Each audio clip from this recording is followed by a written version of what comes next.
اعوذ باللہ من الشیطان الرجیم، بسم اللہ الرحمن الرحیم۔ پیارے بچوں السلام علیکم، امید ہے بیٹا آپ خیریت سے ہوں گے۔ بیٹا آج جو کلاس ہم لے کے آئے ہیں جماعت چوتھی ہے، مضمون اردو ہے، موضوع ہے ہمارا تاج محل۔ تو تاج محل جو ہے یہ لیسن ہم آج اس کو کنٹینیو کرنے جا رہے ہیں۔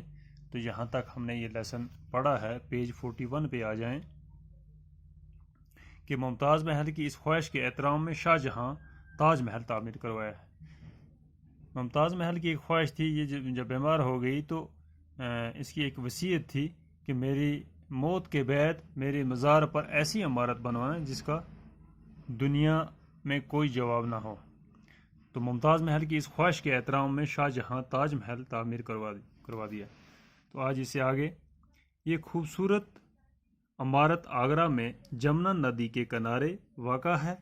اس کے احاطے کا صدر دروازہ بہت اونچا اور لال پتھر کا بنا ہوا ہے۔ صدر دروازے میں داخل ہوتے ہی سنگ مرمر سے بنا ہوا سفید تاج محل نظر آتا ہے۔ صدر دروازے سے تاج محل تک بیچوں بیچ ایک نہر ہے۔ نہر کے دونوں طرف سرو کے درختوں کی قطاریں ہیں۔ آنے جانے کے لیے دو خوشنما روشیں بنی ہوئی ہیں۔ تاج محل سنگ مرمر کے ایک اونچے چبوترے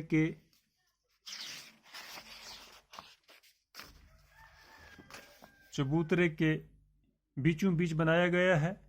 چبوترے کے چاروں کونوں پر خوبصورت گول اور بلند مینار ہیں۔ میناروں میں سیڑھیاں بھی ہیں۔ تاج محل کا صدر دروازہ کافی اونچا ہے اور دروازے کے دونوں طرف عربی میں آیتیں لکھی ہوئی ہیں۔ ان میں کمال یہ ہے کہ نیچے لکھے ہوئے حروف جتنے موٹے نظر آتے ہیں اتنے ہی موٹے اوپر لکھے ہوئے حروف دکھائی دیتے ہیں۔ تاج محل کے اندر داخل ہوں تو گنبد کے نیچے انتہائی خوبصورت جالی دار پتھر کے جنگلے میں ممتاز محل اور شاہ جہاں کی قبریں ہیں۔ اندرونی حصے میں طرح طرح کے بیل بوٹے اور پھول پتیاں بنی ہوئی ہیں جو دیکھنے سے تعلق رکھتی ہیں۔ انہیں مختلف رنگوں کی قیمتی پتھروں اور جواہرات سے بنایا گیا ہے۔ پتھر میں تراشی ہوئی نازک اور باریک جالیاں دیکھ کر عقل حیران رہ جاتی ہے۔ دنیا میں ایسی کاریگری کی مثال نہیں ملتی۔ تاج محل کا نقشہ بنانے والے کا نام استاد عیسیٰ تھا۔ اس کی تعمیر کے لیے دور دور کے ملکوں سے پتھر منگوائے گئے تھے۔ 20,000 کاریگروں کی لگاتار محنت سے برسوں میں یہ عمارت تیار ہوئی، اور کہتے ہیں اس کی تعمیر پر اس زمانے میں کئی کروڑ روپے خرچ ہوا۔ تاج محل دیکھنے کا زیادہ لطف چاندنی راتوں میں آتا ہے۔ اکثر پورے چاند کی راتوں میں تاج محل کا نظارہ بڑا ہی دلکش ہوتا ہے۔ جب بھی کبھی موقع ملے تاج محل ضرور دیکھنا چاہیے۔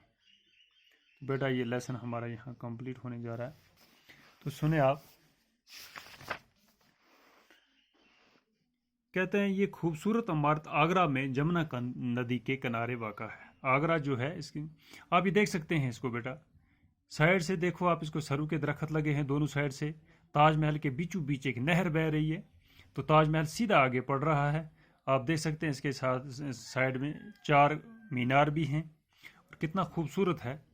تو جمنا ندی کے کنارے واقع ہے۔ اس کے احاطے کا صدر دروازہ جو ہے بہت اونچا ہے۔ صدر دروازہ جو احاطے کا ہے اونچا ہے اور لال پتھر کا بنا ہوا ہے۔